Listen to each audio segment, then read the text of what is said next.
I had experiences in practice very early on that were like, and I was open-minded enough to go, something doesn't fit the paradigm that I was trained in. And one of them was, I'll never forget her name, Shirley Coombs was her name. And she comes in, I was early in practice, months into practice, and she goes, Doc, I'm just curious, is there anything you're doing that's helping me with my acid reflux? And I'm like, oh my God, time out. That's one of those subluxation type things, and stuff. And I start spouting Akeo Sato's research and ask her if she'd changed her diet and there was her stress less and all this kind of nonsense, and kind of talking her out of it. It had anything to do with chiropractic. And she goes, well, Doc, you know what? I haven't changed anything of what you've asked me about. She said, the only thing I've been doing different for the last 6 weeks is seeing you. And she goes, my husband noticed that the Tegament medication I've been taking for 11 years for acid reflux, I haven't been taking it for the last weeks. And she goes, so if it's okay with you, if I'll just, stay under your care for the rest of my life. And I'm like, oh, okay, sure, So I was open-minded enough to know, like, something doesn't fit. Well, then I started to attend seminars. And I remember going to a Parker seminar in the late 80s, Colin, and I won't mention names, but I walked into somebody at the time who was pretty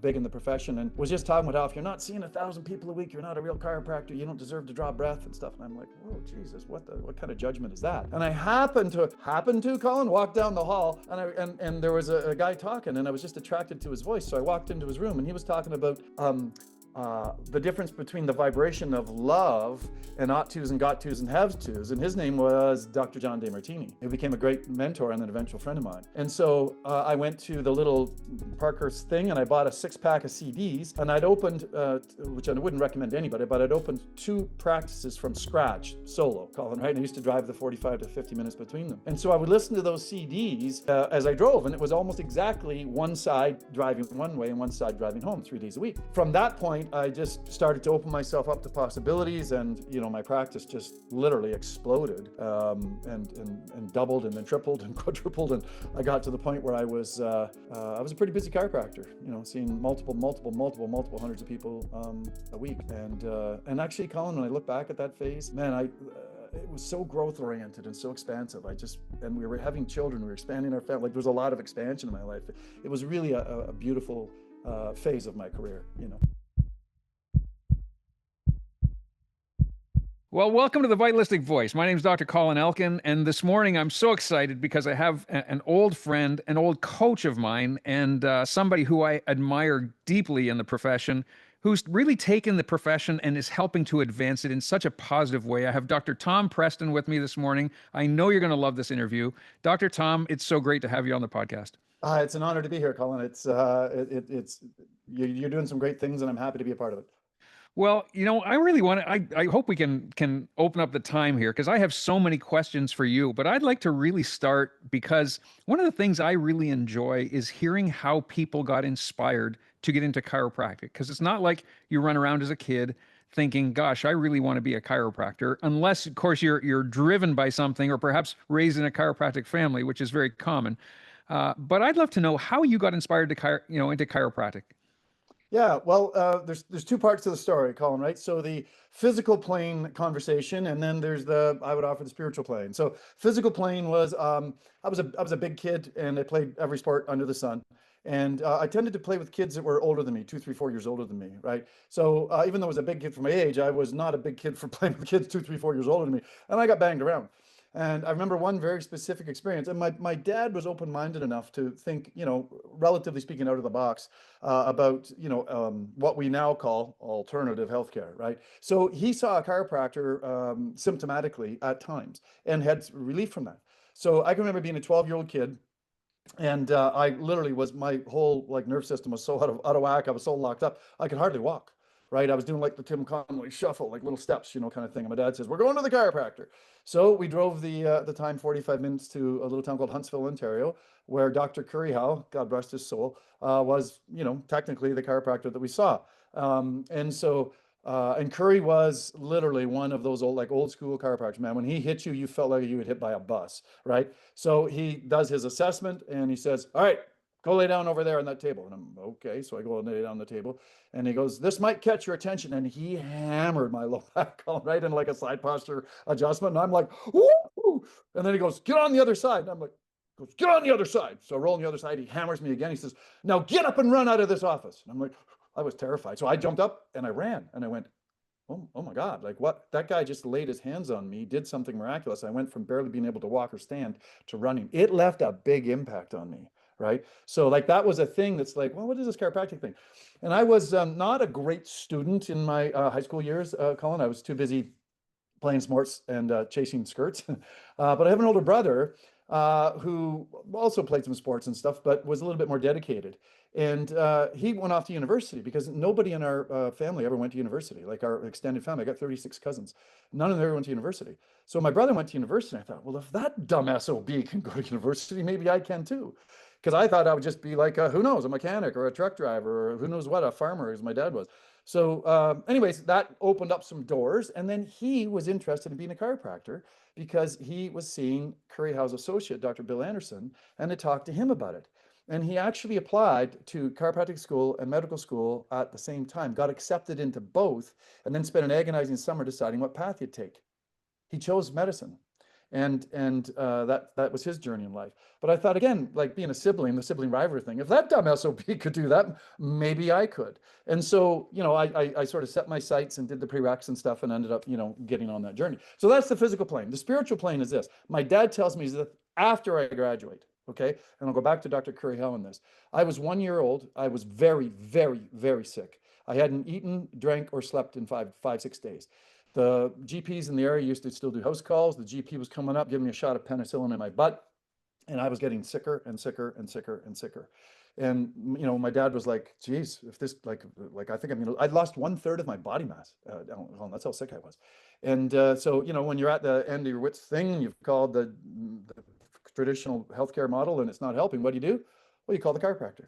So he called Dr. Curry, and he said, "I think I might be able to help him. I don't know. Let me check him."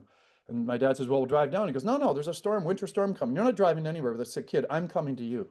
Imagine the commitment, Colin, from a guy who drove an hour through a blinding snowstorm on a Saturday morning to see a sick kid.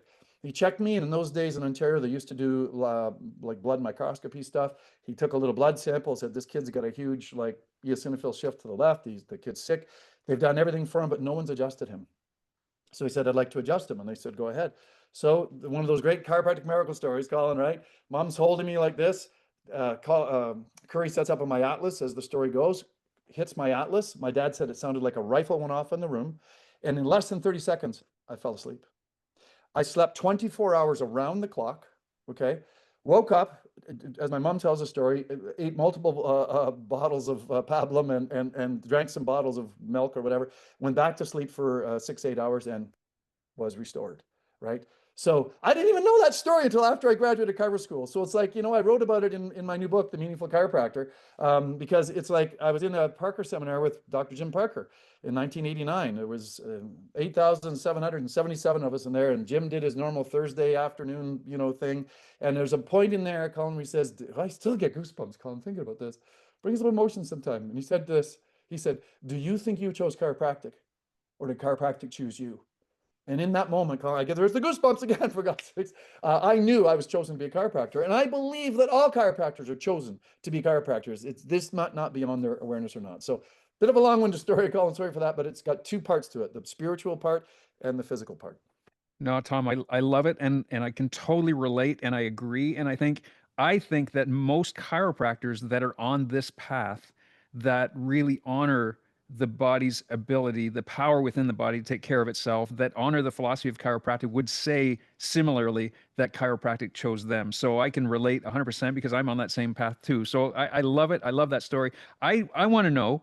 So now in the last 30, 35, 40 years, with having a medical doctor as a brother, I'm sure you've had some pretty good conversations. Oh, brother, have we had some conversations. We actually sadly went through a period, because my brother's also my best friend, and because I just have one. And we went through a period many years ago, Colin, where we did not speak to each other for 5 whole years. It made Thanksgiving dinner a bit awkward, right? But when it was over the concept or the supposed healthcare strategy of inoculation. And my wife and I did our research, and we chose not to inoculate our children or vaccinate our children. And my brother thought that was absolutely asinine, and we were going to kill our children. And we had this very heated, multiple hour discussions last fight about it verbally. And I got to the end and I said, "Look, all right, if you love your nieces," because we've got 5 daughters, as you might remember, "if you love your nieces, then read some of these books, these multiple books. I've read 8 books on the topic, right? Studied in depth. We sat at the feet of many people and learned. And I said, read some of these books and show me where the errors are in their logic." And he goes, "I won't do it." And I said, what do you mean you won't do it? He goes, those books are biased. I said, oh my God, as if you're not biased. I mean, seriously, we got nothing to talk about. So we went through that phase. We then matured, I would offer, got a little more wise, and rekindled our relationship, decided to be brothers first, professionals second. And we definitely do have a somewhat different view. I have a much more vitalistic view than he does, but yet relative to the pharmacology model that he was trained in, he's the most open-minded medical doctor I've ever interacted with. Right? He teaches mindfulness and meditation at the university level at the medical colleges. Right? So he's very much a more open-minded guy. But I will say this, Colin, I wished I could have recorded this. The very first good chunk of time we spent after the 5 years, we went fishing together at my wilderness lodge, and we were out in the boat for like 6 hours. And man, we just talked it down. I wish they would have recorded that. It was the best paradigm philosophical conversation I think I've ever been a part of relative to the differences in the paradigms of medicine and vitalistic chiropractic, the pros, the cons, the flaws, the things, and it was just a great conversation, and we just completely bonded from that point forward. But yeah, it is definitely and it's interesting, Colin, again, because there's just the two of us in our family dynamic, and he chose this path and I chose that, and we've often thought that there was some meaning behind that. There's a way to not to bridge the philosophies, because that's not possible, I don't think, but to find some commonalities in caring about human beings and helping them express more of their potential, to the world, right? And that's certainly been my mission as a chiropractor, and now as a coach and communicator. And indirectly, in my brother's later years in medical practice, it became his as well. So yeah, an interesting story. Well, I can tell you, I gained a lot of respect for Paul. I'm right by saying Paul, right? Yes, yeah, Your that's my brother. brother. Yeah, When I saw him speak at Pure and Powerful, and of course, I give tremendous credit to somebody who's been educated in the medical profession with that medical outside in philosophy to be able to speak the way he did. And you can tell by the way he spoke about mindfulness that he does have a very open mind about just differing philosophies. So I give the two of you tremendous credit, because I'm sure that family dynamic would be a bit of a challenge, and as it was over many years. So yeah, for well, sure. well done. So I want to kind of ask you, because you were a CMCC grad, correct? I was In 88, 1987? 88. 1988, Yeah, 1988 CMCC grad. So you were 5 years before me. So coming out of CMCC, now CMCC, of course, is known as not the most philosophically grounded school, and I think I'm being kind by saying that. very kind. Yeah. So I want to know, how did you start down a vitalistic path? Was it because of the experiences that you've had, or who was the biggest inspiration on you to lead you down that path? Yeah, great question. So when I came out of CMCC, and again, Dr. Bill Anderson became my chiropractor through high school and stuff going into university, and he basically practiced a la CMCC, a very diversified symptomatic, model, which is fine. It serves a purpose. It's not my view of chiropractic, but it serves, right? So when I went to CMCC and then trained in that model, I just thought that's what chiropractic was. I didn't realize that there was more to chiropractic than that, because I'd never been exposed to it, Colin, right? And then I had experiences in practice very early on that were like, and I was open-minded enough to go, something doesn't fit the paradigm that I was trained in. And one of them was, I'll never forget her name, Shirley Coombs was her name. And she comes in, I was early in practice, months into practice, and she goes, Doc, I'm just curious, is there anything you're doing that's helping me with my acid reflux? And I'm like, oh my God, time out. That's one of those subluxation type things, and stuff. And I start spouting, okay, Sato's research, and ask her if she'd changed her diet and there was her stress less and all this kind of nonsense, and kind of talking her out of it. It had anything to do with chiropractic. And she goes, well, Doc, you know what? I haven't changed anything of what you've asked me about. She said, the only thing I've been doing different for the last 6 weeks is seeing you. And she goes, my husband noticed that the Tegament medication I've been taking for 11 years for acid reflux, I haven't been taking it for the last weeks. And she goes, so if it's okay with you, if I'll just, stay under your care for the rest of my life. And I'm like, oh, okay, sure. So I was open-minded enough to know, well, like, something doesn't fit, because, that more autonomic based changes in people's lives was not talked about at CMCC when I was there, at least. And it was kind of frowned upon. It was, they would call them subbies that would believe that that was even possible. Right. And I had a bit of a charge about that because of the paradigm that I was trained in, but I was open-minded enough to start doing that. And then we started to have children. And I started to really think about the possibilities. And I remember reading a book by Benson called The Magical Child, and just thinking about the possibility of those children. And something started to click for me. Well, then I started to attend seminars, and I remember going to a Parker seminar in the late '80s, and I went in, I won't mention names, but I walked into somebody at the time who was pretty big in the profession, and was just talking about how if you're not seeing 1,000 people a week, you're not a real chiropractor. You don't deserve to draw breath and stuff. And I'm like, whoa, Jesus, what kind of judgment is that? And I happened to Colin walk down the hall, and there was a guy talking, and I was just attracted to his voice. So I walked into his room, and he was talking about um, the difference between the vibration of love and ought tos and got tos and have tos. And his name was Dr. John DeMartini, who became a great mentor and an eventual friend of mine. And so I went to the little Parker's thing, and I bought a 6-pack of CDs, and I'd opened, which I wouldn't recommend to anybody, but I'd opened 2 practices from scratch, solo, Colin, right? And I used to drive the 45 to 50 minutes between them. And so I would listen to those CDs as I drove, and it was almost exactly one side driving one way and one side driving home 3 days a week. I got so much value out of those, and it opened my mind up to things that I went back to another, I think, a Parker seminar, and I listened to Jimmy Sigafus, and I bought some of his stuff. And I got to the point where I'd listened to them so much, I could tell their stories as good as they could, Colin, right? But it opened my mind. And then from that, I met Dr. Reggie Gold, I met Dr. Guy Riekeman, I met some people that became very influential. I went to Dynamic Essentials and listened to, at that point, it seemed like every great speaker there was from Michigan for some reasons, and we just had, and so it started to open me up to the bigness of chiropractic and the bigness of a paradigm and a philosophy of life and health that was broader than what I'd been exposed to.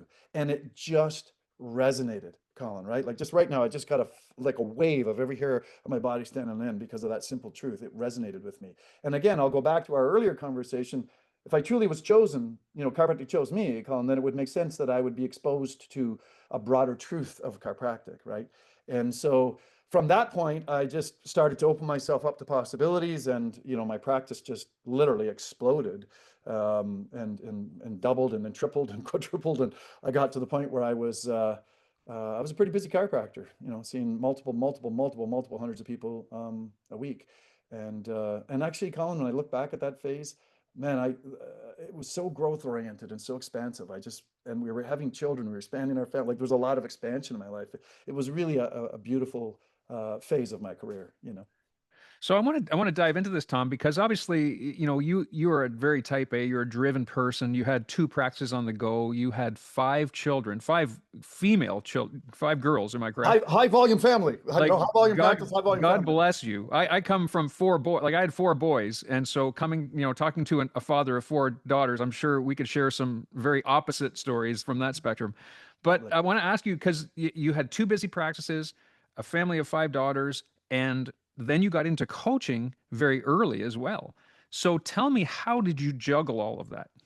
Yeah, it's an interesting question, and it comes down to something that I think is super important for all humans, but particularly in this case, chiropractors. I got really, really clear on my values, my core values, Colin, and then from that place, I made decisions, and those decisions, and I continue to use my core values as my North Star, guiding my life and my choices. So to answer the question, I was a couple of years into practice, and I built up those 2 practices to be about the same volume. We were seeing about 150 a week in both practices, so I was seeing about 300 a week first couple of years into practice, which I didn't know was actually kind of a good thing, or like a lot of our colleagues weren't doing that. It was just I didn't I would you know what I was so naive, Colin. I didn't know I could fail, so I didn't, kind of a thing. Like I've heard them talk about Olympians, and they say the difference between a gold medalist and a silver medalist is a gold medalist plays to win, a silver medalist plays not to lose. I was playing to win. Colin, I had borrowed so much money because I came from very, very humble blue collar working class folks that I had so much debt I couldn't even see the poverty line. Like I was inspired to serve, people, but I was also motivated by the fact that if I stopped moving my feet, I was going to go bankrupt in a month, right? So that drove me. But then the blessing of our first daughter, and when Shelly was pregnant with her first daughter, I said, you know what, I'm working insane hours. Like I'm driving back and forth between these 2 centers. I don't want to be that guy. I don't want to be that guy. It was pictures of his kids on his nightside stand, so he remembers what the hell they look like. And so I had brought up one of my classmates who was in a horrible associate arrangement in Toronto, and brought him up, and he was literally working one clinic when I was in the other. And I said, do you want to buy this under his clinic? And I'd introduced him to his wife. I was the MC at his wedding. Like I had a lot of connections, and because that was a little tiny town I grew up in. And anyways, long story short, he goes, yes. So I sold him that. And then I went to one practice, Colin, relatively early as we started to have children. And I've often used this, Colin, I'll share this for the listeners. Success is as much a consciousness and a headspace and a heart space as it is the things you do, right? So, my question to listeners, and certainly I ask clients this all the time. I was seeing about 300 a week between the two clinics, but now half of my income, half of my volume went away. Did I ever regain my full volume, and how long did it take me? And the answer is, Colin, most people say, oh, a year or so, like 6 weeks, Colin. 6 weeks. I was seeing the same 300 people a week in one clinic as I was in two. And there's an interesting trend in the younger docs graduating these days, Colin, where they seem to be working at 2 and 3 and sometimes 4 clinics. And it's like, to me, they're spreading themselves too thin. If they get the mindset and the heart space to be able to serve from an above, down, inside out concept, they don't need to be spreading themselves so thin in multiple clinics, in my observation and opinion. So anyways, what I did then, Colin, was in the one clinic, and I was going through all this expansion, talking with some of the mentors I talked about earlier in this conversation. And, we really took that practice to a pretty high volume. We were seeing about 600 a week.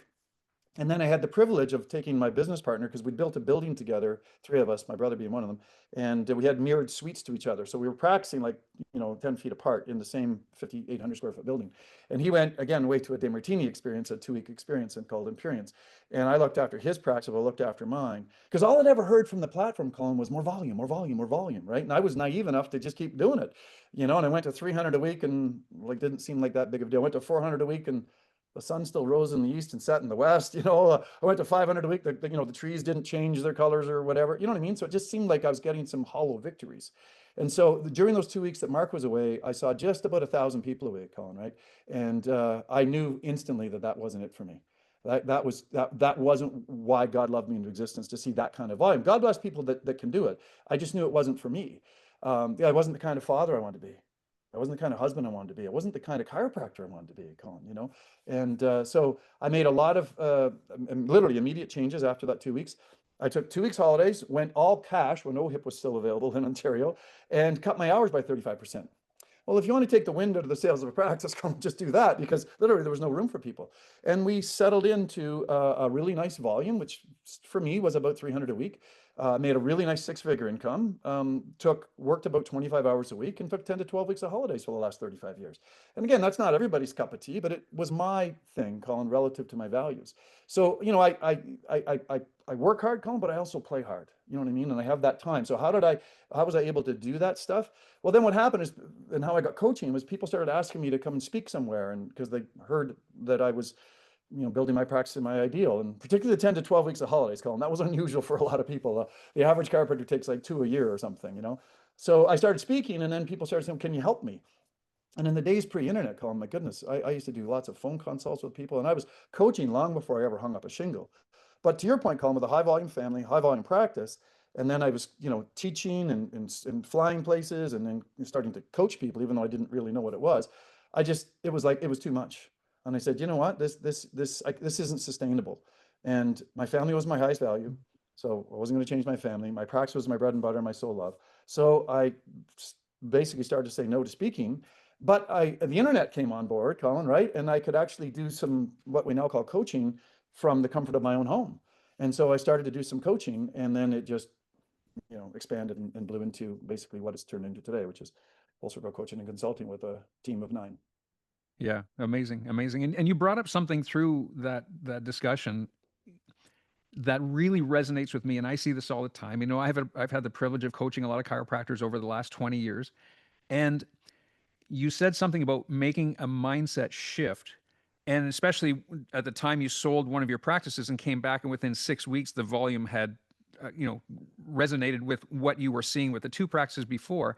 And I see this all the time. And this is something I really want viewers to get, is that the first step in growth has to happen between the ears. Would you agree with Yes. that? Yeah, 100%, I would call Mhm. them, for sure.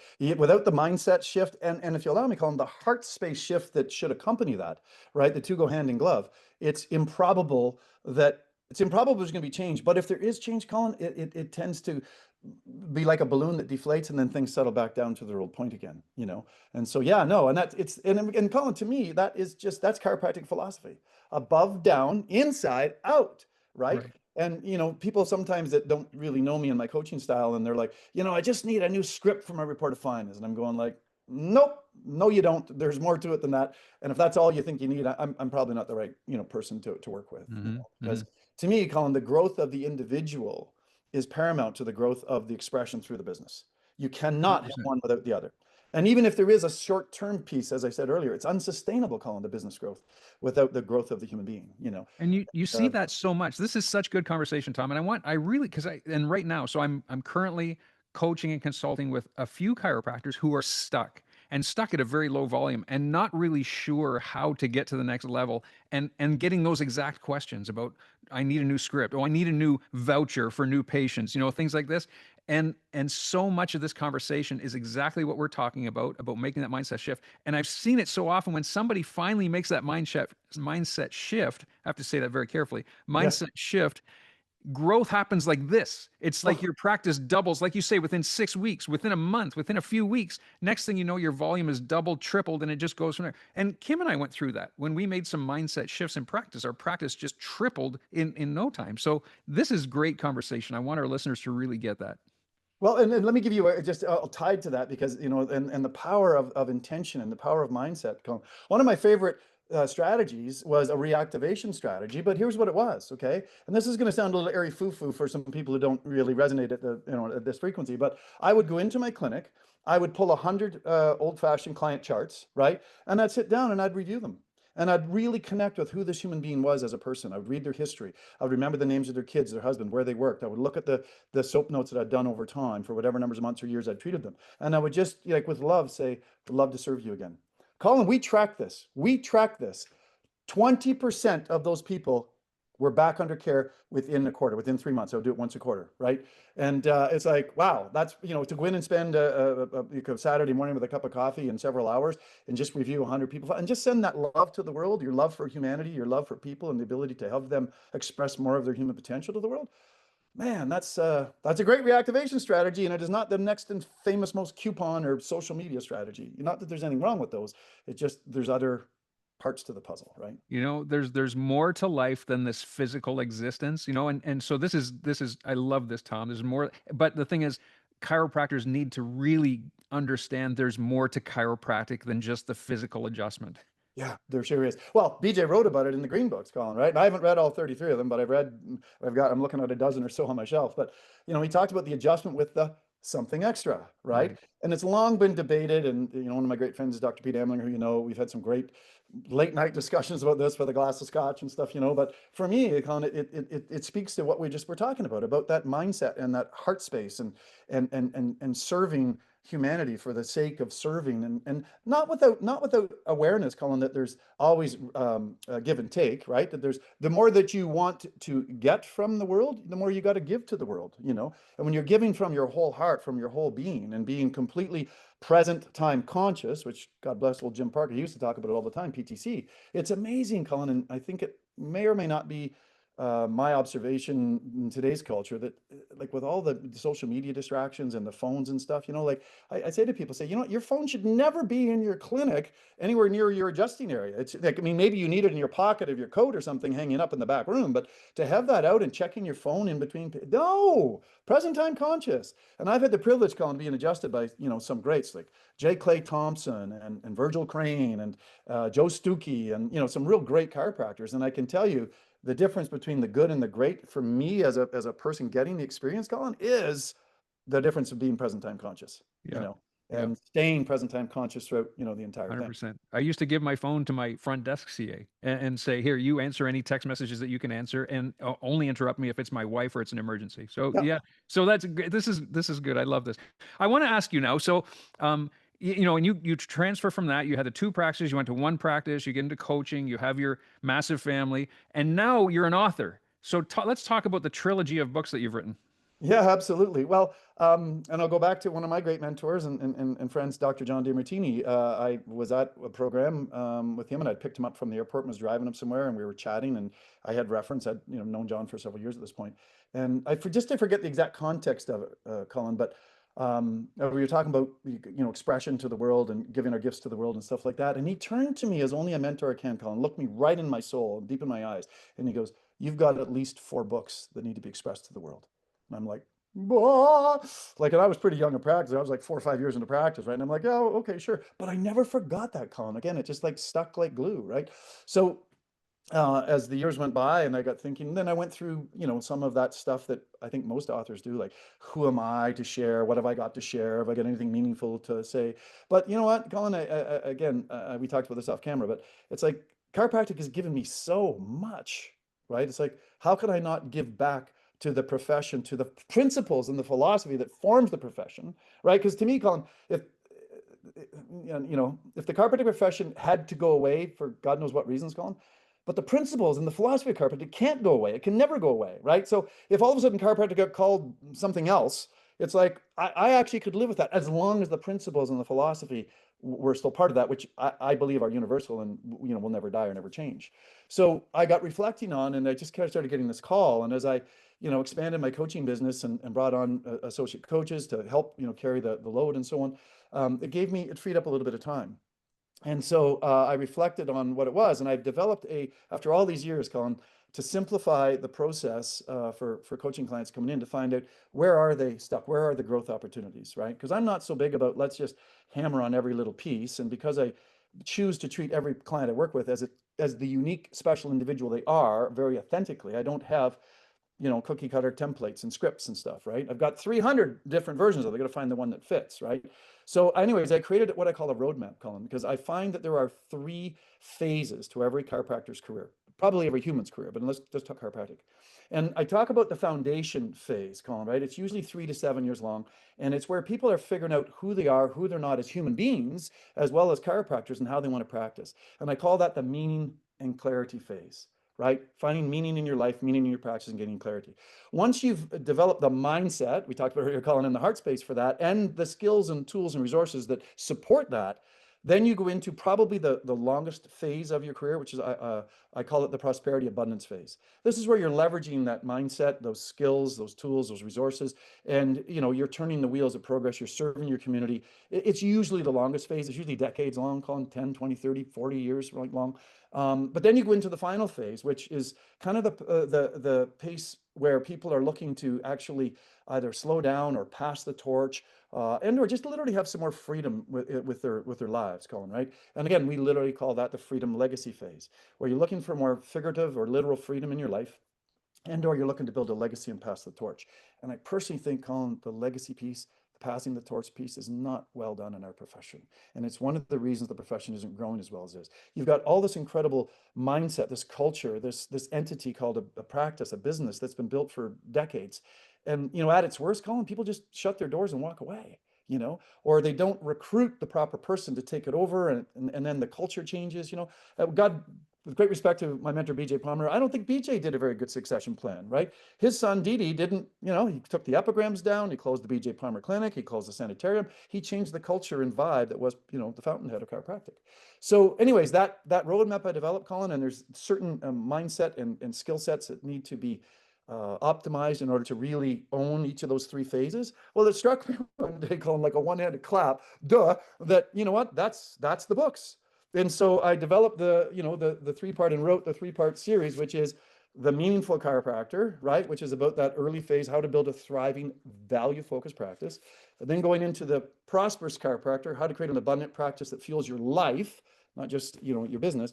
And then the free chiropractor, how to build and pass on a practice that endures. And so it's based upon, my 30 plus years at this point of this recording, at least, of coaching experience and helping thousands of our colleagues, develop and practice authentically in their ideals.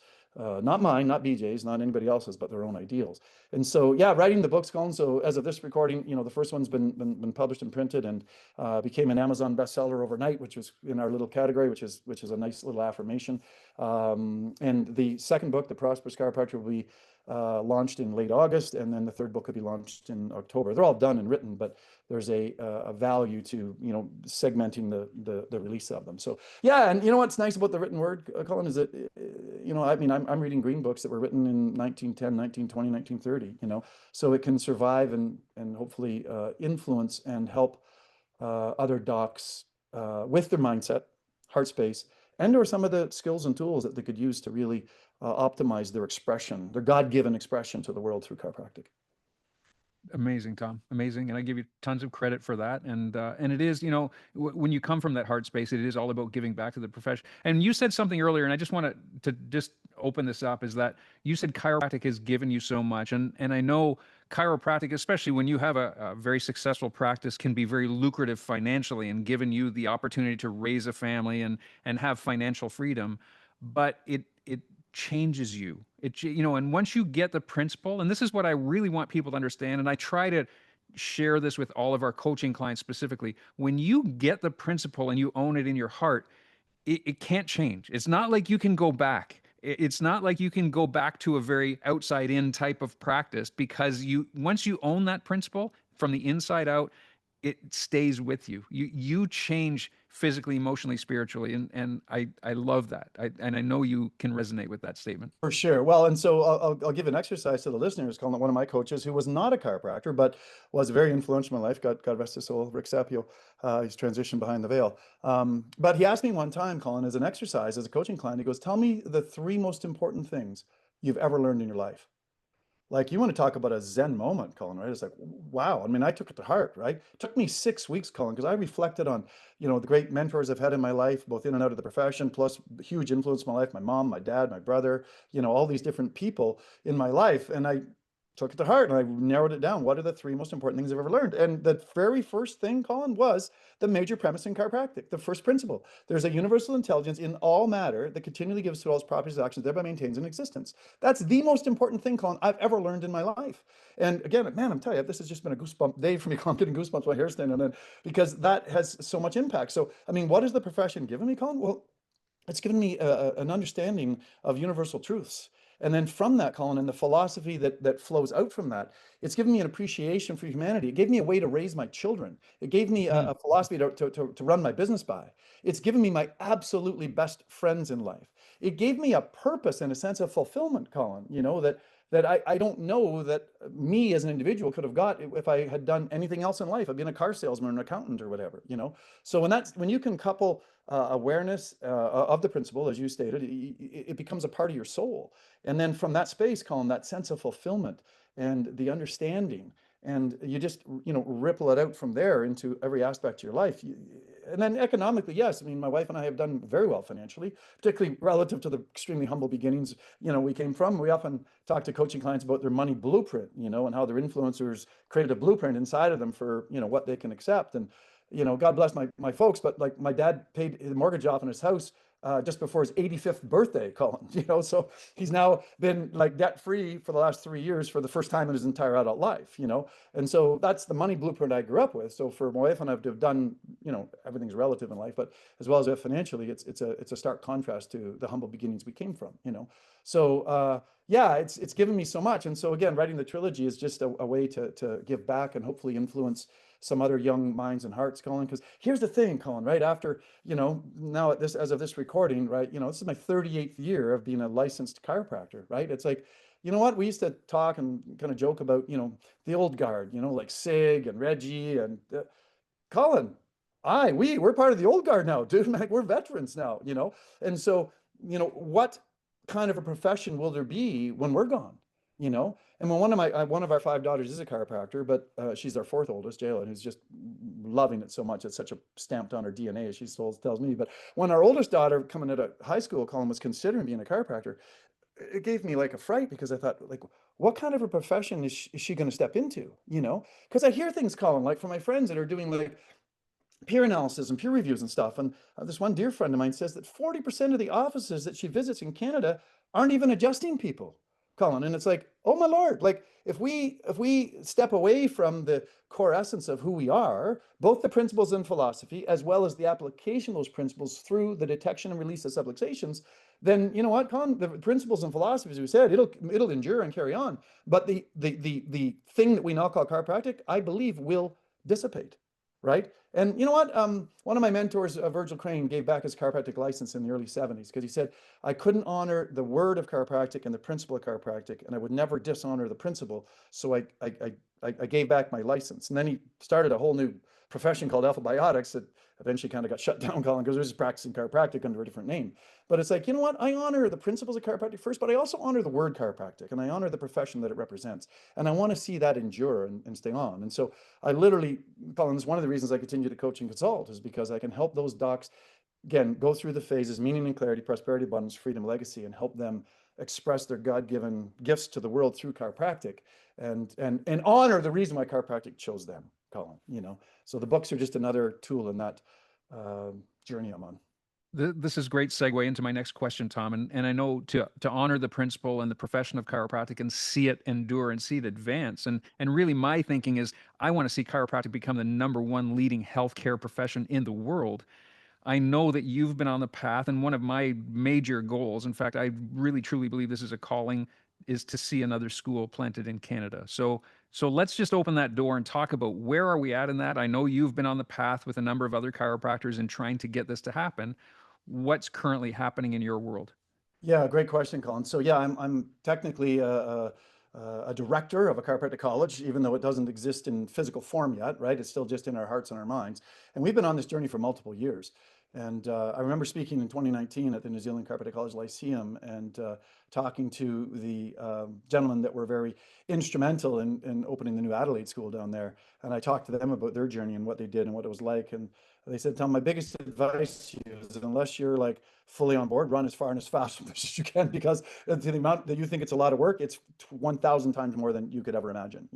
So where are we at with it, Colin? Well, we've got the college is called Four Directions Chiropractic College, and we had a real inside track because the four of us that are on the steering committee of the directors all are very big advocates of Indigenous culture and the tremendous traditions and rituals that they have to honor what I perceive to be calling above, down, inside out. To me, true Indigenous culture, in Canada at least, is very, very, very closely allied with the big idea in chiropractic and the principles and philosophy. So we had a connection to the Tyendinaga territory in near Kingston. And because there's a school there called FNTI that we were having lots of meaningful discussions about, co-joining with. Well, through a series of things, including the pandemic, things changed in that front, Colin, and that sort of got stalled, and a pail of cold water got thrown on that. And it really kind of spun us, because we were really putting a lot of eggs in that basket, maybe not as wisely as we could have been. So then we realized, Colin, that we needed to go back to raising money and starting from scratch and different things. And so what the phase we're at right now, and it's a very agonizingly slow, and I recognize that one of my soul's lessons, Colin, is to learn patience, thus 5 daughters, okay? But the patience, Colin, is we're now in the hands of the government, looking to get what we call charitable status. Okay, because with charitable status, then people could write a check to the institution, get a tax receipt, and write it off, basically. Because our analysis has shown that it's going to take between 2 and 4 million to really get the project off the ground, Colin, right?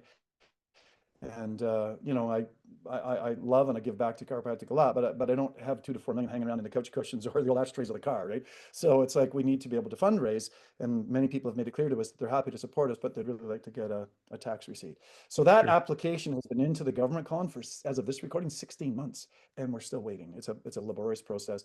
We hired an accountant to help us, dot our I's, cross our T's, do the application properly, but man, it's still just a wait and see game. So we've also had some conversations, which I'm not free to disclose, with another chiropractic college, an international college that would really love to have a location in Canada as well. And so we're being more wise, probably, Colin, more open-minded, at open ourselves up to not being stuck on the form with which the college takes place, but being more connected to the reality of just like getting it going. And what our goal was, Colin, right, is we not to ever discredit the value of chiropractors, Colin, but we didn't just want to spit out chiropractors. We wanted to spit out healthcare leaders, people who really got the big idea. And so we had again, in the Kingston region, we'd had conversations with Royal Military College that they were going to teach some leadership stuff, at that level. We did conversation with the Queen's School of Business about them teaching business practices to the students. When there's mission trips, Colin, and sadly, I wanted to take my daughter when she graduated on a mission trip to Panama, and it was all set up, and then the pandemic hit, right? And it just kind of neutered that. But Colin, there's the equivalent of like third world countries right here in our own country. Like some of the northern reserves in the Indigenous culture are not very healthy or happy, and so we could be doing literally like mission trips north, and integrating there and giving people that experience. We also wanted to have advocates, Colin, as part of our plan, where the students would learn the chiropractic business from the ground floor up, and they could come and work as assistants, as tech CAs and stuff in chiropractors offices during their off time, in order to learn the business from the ground floor up, so that when they graduated, Colin, they weren't trying to figure it all out. They've already had some experience, from a business perspective, to understand that it is a small business and it needs to be run properly in order to be able to express your gifts to the world. So yeah, there's been lots of pieces. We're kind of in that patience pause piece right now as of this recording, Colin, in the summer of 2025. But we're cautiously optimistic that as that rather large obstacle gets forwarded, we can then get rolling with some velocity again.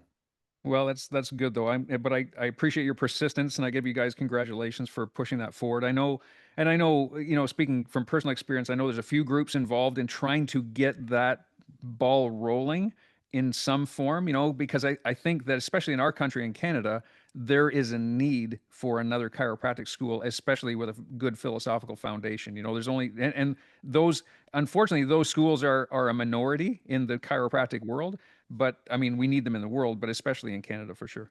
Yeah, no, I couldn't agree more, which is why we're willing to put the effort forth to, manifest that in our ideal, right? So.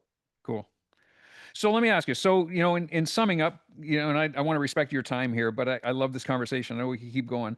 I want to know what's next for Dr. Tom. I mean, here you are now in your, I want to say in your middle age years, along with me. I don't think you're too much older than I am, but where does it go from here? Yeah, it's a good question, Colin. And the question I ask myself, at least weekly, if not daily, is I wonder what I want to be when I grow up, and because I've been pre-wiring in, and I'm a huge fan of Bruce Lipton's work, epigenetics and stuff, and I've been pre-wiring into my genetics, Colin, for boy, more than 30 years, that I will live to be chronologically at least 129 years old. So I'm actually, and I'll invite you, Colin, I'll put you on the guest list. So November of 20. I got to make sure I get my dates right here. 67, sorry, I don't have it memorized right now, Colin, but I think it's like 2032, November 2032 will be my halfway party, right? So I'll be like halfway through my physical life's journey and can go from there. So what I see, Colin, for my future is more of the same. I used to say I would never retire, I would never slow down. I mean, that just seems insane to me. But you know what, Colin, we have this magical thing in our family right now. We've got grandchildren, and they are just so incredibly special, and there's such a great opportunity to be able to help them express more of their greatness to the world. So I read a book recently on being an intentional grandfather and creating rituals and stuff within the family. So family is definitely one of my higher values. I want to do that. But the other thing, Colin, too, for me is I'm a massive creative, and so creating coaching programs and roadmaps and seminars and books and stuff is part of that outlet. And so I see, as the future comes on, Colin, I see me being more creative. Exactly the form it's going to take, Colin, I'm not sure, and I'm not attached to it, but I know that the principles and the philosophy of chiropractic, as I understand it, will guide me, will make my choices. And when I gave up a long time ago, Colin, or at least balanced the left brain intellectual side of steering my life with my heart space soul level discussions, because I'm a meditator, Colin. I've meditated pretty much daily for the last 35 years, and I can't imagine the kind of screwed up human I'd be without that in my life. But I really listened to, because Wayne Dyer, one of my teachers, said that if prayer was you talking to God, then meditation's God talking to you. And that completely resonated with me, Colin, and I bought into that. So I listen and watch for messages and signs to guide me about what's next and what's coming. So I'm not, I'll say transparently, Colin, I'm not 1,000% sure. I love what I'm doing. I love the difference I'm making. I don't see a reason to change that in the foreseeable future, but I also don't know what the horizon holds. But I'm open to the Creator guiding me to whatever it is, and then accepting responsibility for that guidance, and then taking action steps in faith towards moving that to its manifestation. Nice. What a wonderful future that opens up for you. I would like to ask you, Tom, with your experience and with the vibrational energy that you bring to the world, because you bring an energy to the room whenever I've been around you. You always have this innate sense about you, and you wear it on your sleeve. So, and I love that, and that's why I really love our conversations. I love being around you, because I feel that. And I would love for you to just share with perhaps some of our listeners. Maybe they're thinking about a career in chiropractic. Maybe they're in chiropractic school now, maybe even at CMCC. Maybe they're new into practice and wondering, is this really the path for me? Because, and I unfortunately get a chance to talk to many of them, or they're struggling. What would be the message that you would give or you would bring to to those types of people? I think my message would be, Colin, is do your due diligence, do your research if you want to take the left brain side of it, but also the heart space side of it, and really understand what chiropractic is before you decide whether you want to go on the journey. Or if you're on the journey and you're struggling, I would offer, Colin, that my experience in all these years of coaching is it's because people are on the wrong path in chiropractic. Maybe using my example of CMCC, I didn't really understand the bigness of chiropractic, and so I was doing okay by some standards, but I didn't understand the bigness of it, Colin. Right? So in today's world, Colin, read my books, read the green books, go and talk to experienced docs like yourself, Colin, right? Go to seminars that are more from the vitalistic standpoint, right? And really experience it. And if for some reasons it's just not resonating, well, then for heaven's sakes, don't square peg round holes and go into chiropractic and water down your life, and if you allow me, Colin, water down chiropractic, because you're really not supposed to be there. Because the surprises people, Colin, when I tell them this, but I've coached 3 people out of chiropractic, right, over my years as a coach, because it became obvious when I was really helping them get clear about who they are, who they're not authentically, that chiropractic wasn't their path, right? And so people who think I'm all about helping chiropractors, just expand their expression, it's like, no, what I want people to do is to tune into who they really are. And then from that space, have an understanding about how they want to express themselves to the world. Because there's lots of ways to express yourself in chiropractic, Colin, right? Like my daughter is really into, babies and bumps. And she sees like a huge percentage of pregnant moms and babies. And other people are like, I don't like working after little kids. And so there's a geriatric part, and there's a sports chiropractic, and there's, you know what I mean, Colin? There's so many ways to express within the profession.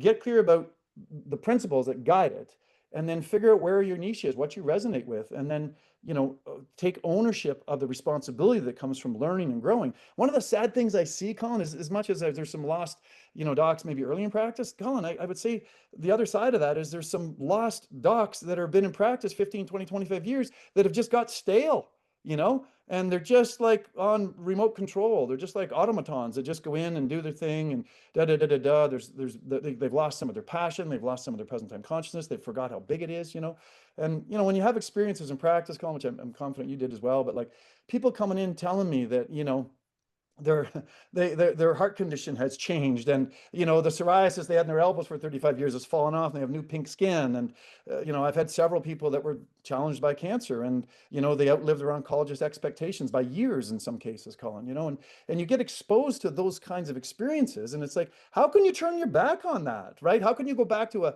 very minimalistic model of back pain chiropractic? I don't know how you could do it, Colin, and I certainly couldn't do it. So as I got exposed to those experiences and stuff, I just kept, opening up the possibility. And I finally developed my purpose in chiropractic, Colin, which was the detection and release of subluxations for the enhancement of human potential. Simple. And even as a coach, Colin, that's still what I do. I'm still practicing chiropractic as a coach. I'm just using different tools, and most of my adjustments are above the atlas, or over the heart space. And but that same purpose, Colin, because and the thing that I get so inspired by, Colin, is the potential of the human essence. Because I don't believe, Wayne Dyer taught me years ago, Colin, that anytime you say you believe something, there's always a little shredded out. I know that we're spiritual beings having a human experience, and there's a purpose to us being here. And that part of that purpose is to experience life as richly and fully as we can, which you do over and through your nerve system. So allowing people, Colin, to experience life as fully and richly and abundantly as possible is, to me, the part of the ultimate purpose of chiropractic, by optimizing neurology. And so we're here to experience life and express ourselves, Colin, right? And so to me, another version or interpretation of the safety pin cycle we talk about in chiropractic, it's not axon dendrite, it's not, sending, receiving. It's about experiencing and expressing. And when you are optimized to your potential, Colin, right? Like I'll never be black skinned, Colin. I'll never be 7 feet tall. I'll never be a center for the Raptors, basketball team. But I can be the best version of me. If I can connect to what's deep inside of me that wants out and let it flow over and through my nerve system. That to me, Colin, is the biggest picture of chiropractic. And man, I don't know. I'm going to project my values here, but I don't know how people can't get excited about that. Yeah. Yeah. Awesome. Very well said. Very well said. So let me ask you now. So what is the worst piece of advice that you've ever received? Fake it till you make it.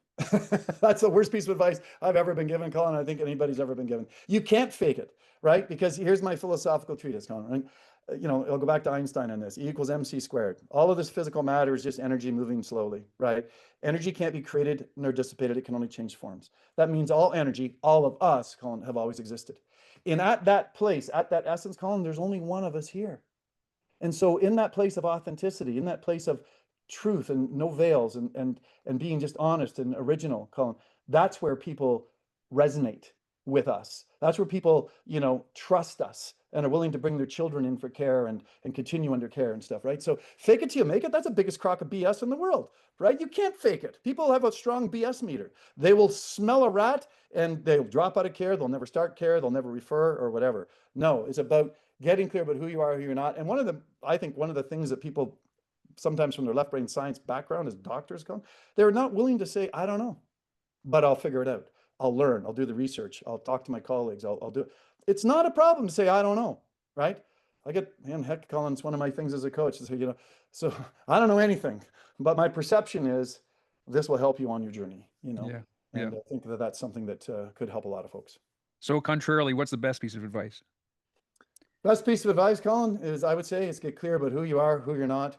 Love yourself for all of your good, your bad, and your ugly, and do your best every day to just express yourself from that space, whether in your intimate relationships, your family dynamics, your friends, your business, wherever that is. Because that, to me, Colin, is one of the keys to allowing people to be their best version of self. Awesome. Tom, beautiful. What a great way to end this. That's a mic drop right there. So let me ask you, so last thing is, where can people find you if they want to get in touch with you? Yeah, well, they can find my books on Amazon, .com, .ca, whatever, right? And they could also just, Google our company. It's Full Circle Coaching and Consulting, right? And actually, the URL is all spelled out long form, called Full Circle Coaching and Consulting.com. And yeah, they could do that. And if they just like to connect, Colin, and just talk it down a little bit. I mean, I make myself available to people in the profession who just want to brainstorm. They just want to talk something down. They just want to get a learned ear that maybe has outside of their paradigm that could maybe give them a little, piece of advice. Of course, if that leads to building a relationship and I can help them as a coach, I mean, that's fantastic, but that's not the purpose, Colin, right? I just love human beings and I love being able to connect with them. So I'd be honored to have them do that. And my email is a real simple one, Colin. It's drtom@fullcirclecoachingconsulting.com. I'd be happy to connect with any of the listeners. Dr. Tom Preston, this has been an absolute joy. I appreciate your time, and I love this conversation. Tom, thanks for doing this. Thanks for having me, Colin. It was an absolute blast. Appreciate it. Appreciate you.